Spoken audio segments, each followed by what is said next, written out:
Hemen ekin behar dugu horri. Urgentziazkoa baita bizikidetza eta bakea geroratzen dituzten oztopo guztiak gainditzea. Eta horretarako ezinbestekoa da lehentasunezko beharrak finkatzea. Batetik, iraganerako pentsatutako politika eta legedi guztiak deuseztatzea.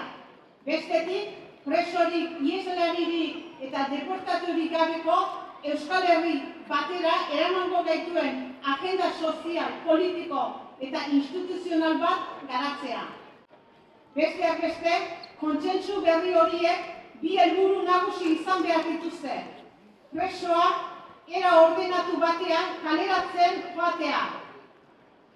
Aplikazio orokorreko baldintzatuko kaleratze aurreratuen bidez eta ieslariak naiz deportatuak Euskal Herrira itzultzea inolako errepresaliarik gabe.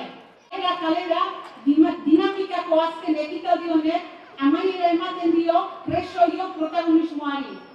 Baina kalera dinamika ez da hemen bukatzen. Izan ere, kalera etorkizuna da.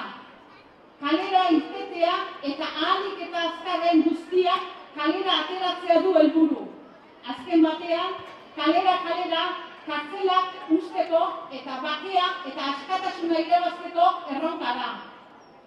Bihotzez eta konpromiso militantez, askatasun eremu honetatik besarkada irautzaile sendo bat bidali nahi diegu kartzelan, iesean eta erbestean diren kideei maite zaituztegu, borroka aurrera darrai.